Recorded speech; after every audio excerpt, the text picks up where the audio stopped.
तो यार अस्सलाम वालेकुम। तो कैसे हो आप लोग? मेरा नाम है सैम सारी और आप देख रहे हैं कोड सही हो। तो यार आज की इस वीडियो में हम बात करेंगे कि CSS को HTML के अंदर कैसे इम्प्लीमेंट किया जा सकता है। ज़ाहिर बात है, सारा काम तो HTML का ही है। हमें HTML की बॉडी को डिज़ाइन करना है CSS की मदद से। तो CSS को यही देखेंगे कि HTML के अंदर कैसे कनेक्ट किया जाता है एक तरीके से। उसके 3 तरीके होते हैं, एक इनलाइन CSS, एक इंटरनल CSS और एक एक्सटर्नल CSS। तो जब तक हम स्टार्ट नहीं करेंगे तब तक हमें पता नहीं चलेगा। तो हम ये देखने के लिए प्रैक्टिकल वर्क पे जाते हैं और मैं अपना सब्लिम टेक्स्ट ओपन कर लेता हूँ। यहाँ पे ओपन करने के बाद यहाँ पे मैं कंट्रोल N करता हूँ। कंट्रोल S से मैं आई थिंक tut15.html की एक फ़ाइल बनाता हूँ और यहाँ पे ht लिख के यहाँ पे इनलाइन इंटरनल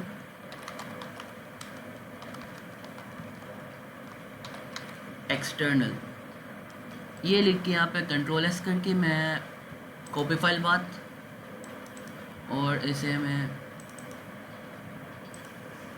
कंट्रोल V करके एंटर करके यहाँ पे ओपन कर लेता हूँ। तो यहाँ पे इनलाइन इंटरनल और एक्सटर्नल लिखा हुआ आ गया है। मैं वापस सब्लिम टेक्स्ट में आता हूँ और अभी हम जो बात करने चाह रहे हैं वो इनलाइन के बारे में। यहाँ पे मैं सबसे पहले H2 के अंदर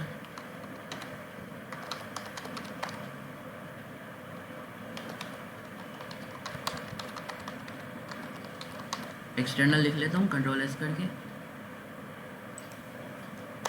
और यहाँ पे मैं कुछ पैराग्राफ लिखता हूँ कि दिस इज इनलाइन CSS।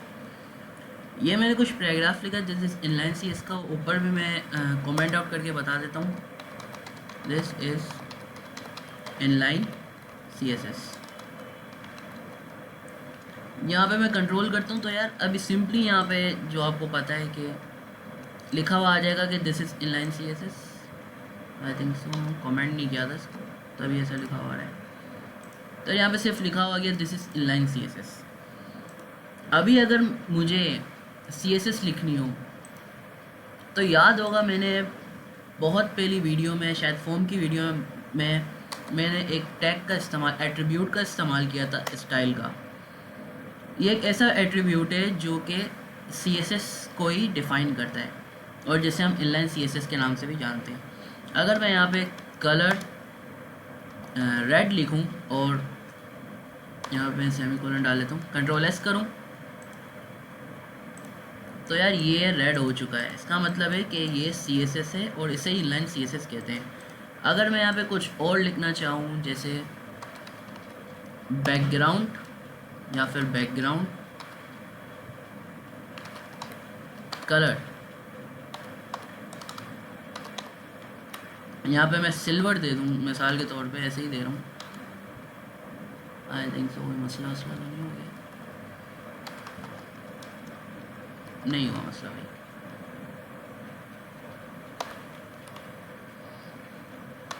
ठीक है, मैं बैकग्राउंड सिल्वर दे दूँ तो बैकग्राउंड इसका पूरा सिल्वर हो चुका है। अब ये पूरा इस वजह से यहाँ पे स्पेस कैरी कर रहा है क्योंकि आपको पता है कि P टैग एक ब्लॉक लेवल टैग है तो वो अपनी जगह पूरी घेर लेता है। तो ये अपना इनलाइन CSS होता है और इनलाइन CSS बस यही होता है। लेकिन इनलाइन CSS बेस्ट प्रैक्टिस नहीं होती है इन सब की। हमें इनलाइन CSS ज़्यादा करने की ज़रूरत नहीं होती क्योंकि हमें ज़्यादातर काम एक्सटर्नल पे होता है। फिर उसके बाद इंटरनल पे अगर कुछ एक्स्ट्रा एडिशन वगैरह करनी हो तो हम इस पर करते हैं। यार अभी देखते हैं कि इंटरनल CSS हम कैसे करते हैं। तो उसके लिए हम हेड टैग पे आते हैं। ये हेड टैग है पूरा यहाँ से यहाँ तक। उसके अंदर हम टाइटल के नीचे अगर मैं यहाँ पे स्टाइल लिखूँ तो यहाँ पे स्टाइल का हमें ऑप्शन मिल जाता है और स्टाइल के अंदर ही सारा काम होता है। तो मैं एक अलग से पैराग्राफ बनाता हूँ और यहाँ पे लिखता हूँ this is internal CSS, control S करता हूँ। तो यहाँ पे याद होगा कि मैंने इंट्रोडक्शन टू CSS की जब हम बात करें तो उसके अंदर मैंने बताया था कि एक सिलेक्टर होता है, प्रॉपर्टी होती है और प्रॉपर्टी वैल्यू होती है। तो यार इसके अंदर तो हमें सिलेक्टर बताने की ज़रूरत नहीं पड़ी। क्यों? क्योंकि इसे हम पैराग्राफ के अंदर ही लिख रहे हैं, क्योंकि इसे पता है हमने इसी को ही डिज़ाइन करना है। लेकिन अगर इसके बाद अगर हम इंटरनल या एक्सटर्नल सी से इस्तेमाल करें तो दोनों के लिए ये चीज़ लागू होती है कि हम सबसे पहले सिलेक्टर लिखें, ये आ गया हमारा सिलेक्टर, और इसके बाद कर्ली ब्रैकेट के बाद हमें फिर ये प्रॉपर्टी और ये प्रॉपर्टी वैल्यू, जैसे मैंने इंट्रोडक्शन CSS की क्लास में बताया था कि ये प्रॉपर्टी होती है और ये प्रॉपर्टी वैल्यू होती है। प्रॉपर्टी क्या, जैसे कलर हो गया, बैकग्राउंड कलर हो गया, फ़ॉन्ट साइज़ हो गया, फ़ॉन्ट फैमिली हो गया। अब प्रॉपर्टी वैल्यू क्या हो गया, अगर कलर है तो कौन सा कलर, रेड, अगर फ़ॉन्ट साइज़ है तो कौन सा साइज़ रखना है आपको, पिक्सल या कितने, 20 पिक्सल, 10 पिक्सल, या इंच का भी होता है, 20 इंच, 10 इंच, 2 इंच, 1 इंच, तो ये प्रॉपर्टी वैल्यू कहलाती है। तो यहाँ पे अगर मैं यहाँ पे आके कलर पर्पल रख दूँ, हाँ, और नीचे मैं बैकग्राउंड कलर रेड रख दूँ सपोज़, यहाँ पे कंट्रोल एस करता हूँ, यहाँ पे आके देखो ये दिस इज इंटरनल CSS है, और यहाँ पे ही इसने पर्पल और इसको कलर कर दिया है।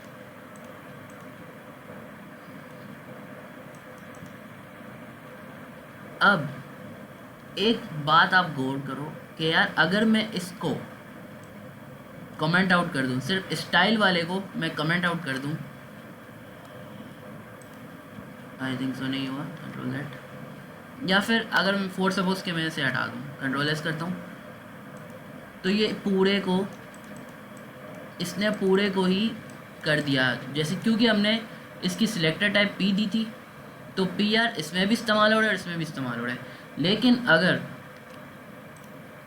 ये स्टाइल मैं यहाँ पे लिख दूँ तो यार आप देखोगे कि ये स्टाइल जो होगा, मैंने आई थिंक कंट्रोल एस नहीं किया, तो ये जो लिखा हुआ होगा इनलाइन CSS, तो ये जो HTML है वो उससे ज़्यादा तरजीह देगा। अब इसकी एक वजह है, जब भी हम वेब डेवलपमेंट करते हैं तो वो line by line code execute करता है, लाइन बाय लाइन कोड को पढ़ता है, उसने पहली लाइन पढ़ी, दूसरी पढ़ी, तीसरी पढ़ी, चौथी पढ़ी, पांचवी पढ़ी, तो जब ऐसे आता गया तो उसने देखा कि 8वें पे यहाँ पे लिखा हुआ छठे से स्टाइल का टैग शुरू है और 15 पे ख़त्म है। उसके अंदर इसने देखा कि P जो है उसके अंदर दो प्रॉपर्टी दी हुई है, एक कलर पर्पल है और बैकग्राउंड रेड है। चलो उसको तो पता चल गया। अब जहाँ जहाँ P होगा ना, अगर मैं 100 भी P के टैग्स बना दूँ तो 100 के अंदर यही वैल्यूज़ इस्तेमाल होगी, यही प्रॉपर्टी इस्तेमाल होगी, यही प्रॉपर्टी वैल्यू इस्तेमाल होगी। लेकिन अगर जहाँ उसने देख लिया कि P के अंदर पहले से किसी ने कुछ स्टाइल दी हुई है, तो यार वो उसी को ही इम्पोर्टेंस देगा। क्यों?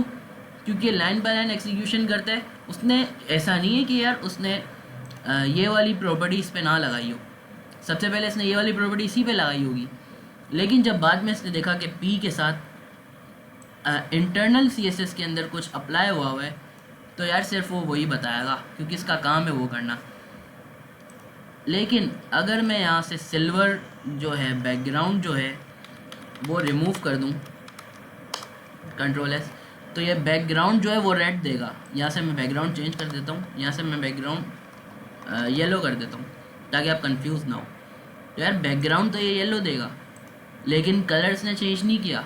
बोला भाई कलर की जो प्रॉपर्टी है वो मैं स्टाइल से ही उठाऊँगा, क्योंकि यहाँ पे आपने लाइन CSS के अंदर ये दिया हुआ है, तो मतलब इसको ज़्यादा इंपॉर्टेंस देनी चाहिए, क्योंकि ये लाइन बाय लाइन एग्जीक्यूशन के बाद स्टाइल में कलर इसने पर्पल को हटा दिया। बोलता है भाई पर्पल को मैं भी नहीं जानता, मैं भी रेड को जानता है क्योंकि ये बाद में आया है। ऐसा ही होता है। लेकिन अगर आपने बैकग्राउंड येलो के आगे यहाँ पे एक कोड होता है, मतलब एक कीवर्ड है इम्पोर्टेंट, या इम्पोर्टेंट होता है आई थिंक सो, हाँ इम्पोर्टेंट। अगर आपने ये लिख दिया तो इसका मतलब है कि भाई अभी इसी को इम्पोर्टेंस देनी चाहिए आपको। सर मैं देखता हूँ क्या हो गया। अच्छा येलो पे क्यों लगा रहा हूँ, मुझे पर्पल पे लगाना है, क्यों पर्पल और रेड पे, सॉरी। कंट्रोल एक्स करता हूँ।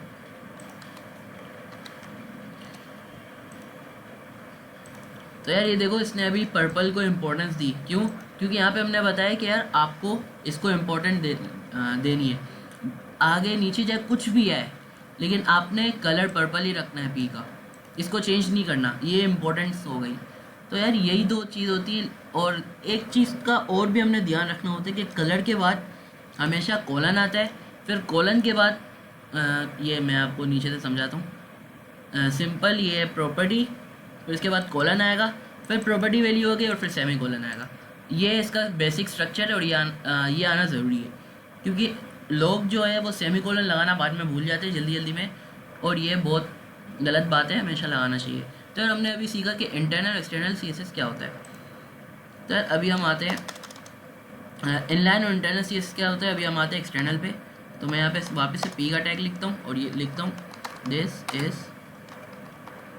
External CSS। सिंपली ये लिख दिया, कंट्रोल S किया। अब एक्सटर्नल CSS के अंदर हमें फाइल बनानी पड़ती है।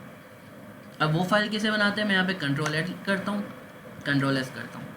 हमारे जो ट्यूटोरियल्स चल रहे हैं उसी में यहाँ पे मैं tut 15.css, याद रखो जब भी हम HTML की फ़ाइल बनाते थे तो उसके अंदर एक्सटेंशन लगाते थे .html, लेकिन अभी हमने जब CSS की फ़ाइल बनानी है, एक्सटर्नल फाइल बनानी है, तो उसके लिए हम हमेशा लगाएंगे .css। ये बात याद रखना कि हमेशा .css ही लगेगी। यहाँ पे सेव किया तो ये .css की फ़ाइल बन गई है। लेकिन बात अभी ख़त्म नहीं हुई। बात अभी ख़त्म क्यों नहीं हुई, क्योंकि अभी तक ये लिंक नहीं हुई। यार भाई इसको कैसे बता, ये तो नाम मैंने दोनों का सेम रख दिया, इसका कोई मसला नहीं है, आप कोई भी नाम रख सकते हो। ये तो एक सीरीज़ चल रही है ट्यूटोरियल्स की, तो मेरी याद दिलाने के लिए मैंने यहाँ पे tut 15.css रख दिया।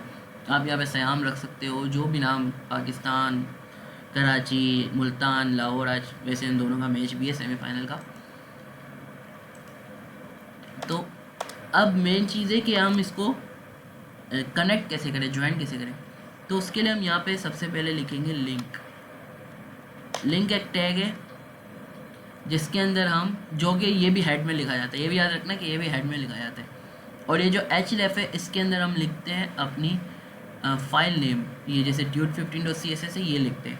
मतलब आपने अगर सयाम रखना है, कराची रखना है तो कराची भी रख सकते हो। तो मैं यहाँ पे tut15.css एक विद एक्सटेंशन के साथ ही रखनी होती है। यहाँ पे कंट्रोल S करता हूँ, यहाँ पे मैंने कंट्रोल S का बटन दबाया है।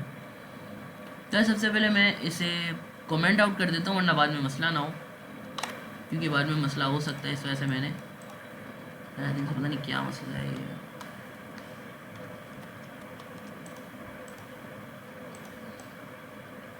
यहाँ पे मैं इसे कमेंट कर देता हूँ, कंट्रोल S करता हूँ और अपनी एक्सटर्नल CSS पे आ जाता हूँ। यहाँ पे सेम काम होगा, आपने सिलेक्टर लिखना है, फिर कर्ली ब्रैकेट्स ओपन और क्लोज करना है, और इन दोनों के अंदर ही आपने काम करना है। तो यहाँ पे मैं सिंपली यहाँ कलर दे देता हूँ। कलर मैं कौन सा दूँ, येलो दे देते हैं इस बार। देखो यहाँ पे कॉलन पहले से लगा हुआ आ गया था, मैं आपको वापस से लिख के बताता हूँ। कलर मैंने लिखा और एंटर किया, कॉलन पहले से लिखा हुआ आ गया। लेकिन अगर आपको बाद में कोई सजेशन ना दे, जैसे येलो की मुझे कोई सजेशन नहीं दी थी, रेड की भी नहीं दी, तो उसके लिए आपको बाद में सेमी कॉलन लगाना ज़रूरी है। अगर आप नहीं लगाओगे तो क्या पता अगर आप एक दो स्टाइलिंग कर रहे हो तो उसमें फ़र्क ना पड़े। लेकिन अगर आप बहुत सारी स्टाइलिंग कर रहे हो वेब डेवलपमेंट के लिए, तो आपके लिए ज़रूरी है कि आप सेमी कॉलन का ध्यान रखो, वरना बाद में मसला हो सकता है। यहाँ पे सिंपली कंट्रोल S करता हूँ, तो यार आप देखोगे कि ये दोनों गायब हो जाएंगे। तो दिस सॉरी, हमें ये भी कमेंट आउट करना पड़ेगा, वो मैं आपको बताता हूँ क्यों।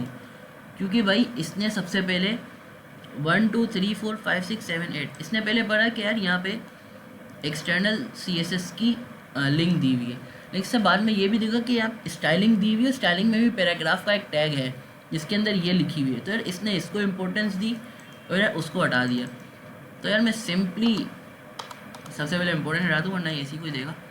सिंपली मैं इस कोड को उठाता हूँ, कंट्रोल X करता हूँ और नीचे आके इसे पटक देता हूँ। लेकिन याद रखो हेड के अंदर ही पटकना है इसको। कंट्रोल S करता हूँ, तो यार अभी देखो इसने रेड दे दी, क्योंकि बैकग्राउंड कलर जो है पहले से येलो लगा हुआ था, तो इसने वो रहने दिया। अगर मैं इसको अभी हटा दूँ, कंट्रोल S करूँ, तो यार आप देखो कि रेड जो है वो दिया हुआ आ गया है, और यहाँ पे मैंने कलर रेड ही दिया था। अगर मैं यहाँ पे बैकग्राउंड पर्पल रख दूँ, कंट्रोल S करता हूँ, तो ये पर्पल ही आ जाएगा। क्यों, ये क्यों नहीं आ रहा अभी? क्योंकि हमने इसको, अगर मैं यहाँ पे अभी for suppose background colour pink रख देता हूँ, तो यार ये उसी को तरजीह देगा, बोलेगा भाई आप कौन हो, मैं तो इसको जानता हूँ जो कि इस स्टाइल के बाद में लिंक। लेकिन अगर आपने स्टाइल लिख दिया यहाँ पे और स्टाइल के अंदर जो आपने स्टाइलिंग दी है, जो आपने सिलेक्टेड एंड प्रॉपर्टी वैल्यू दी, तो ये उसको तरजीह देगा, ये इसको इंपॉर्टेंस ज़्यादा देगा, प्रायोरिटी इसकी ज़्यादा होगी। क्यों? क्योंकि line by line code execution होती है HTML के अंदर, तो जो पहले होगा वो घूम जाएगा, उसको पता ही नहीं होगा ये क्या है। लेकिन जो बाद में आता जाएगा और जो सबसे लास्ट में होगा, उसकी प्रायोरिटी पहले वाले से ज़्यादा होगी। तो यार आज के लिए इतना ही। उम्मीद करता हूँ कि आपको ये वीडियो पसंद आई होगी, आपको कॉन्सेप्ट भी समझ आ गया होगा इनलाइन, इंटरनल और एक्सटर्नल का। आगे हम और भी स्टाइलिंग की बात करेंगे और देखेंगे कि कैसे कैसे हम स्टाइल कर सकते हैं, और अपने इस CSS के ट्यूटोरियल्स को नेक्स्ट लेवल पे लेके जाएंगे। अभी तो फुल बिगनिंग पे चल रहा है और ये हर कोई कर सकता है, लेकिन बाद में थोड़ी मुश्किल होगी। तो यार आप परेशान नहीं होना और साथ जुड़े रहना, और चैनल को सब्सक्राइब और लाइक ज़रूर कर देना। और जो प्लेलिस्ट जो है वो मैंने डिस्क्रिप्शन पे दी है, उसे जाके एक्सेस ज़रूर कर लेना है। तो आज के लिए इतना ही, तब तक के लिए अल्लाह हाफ़िज़।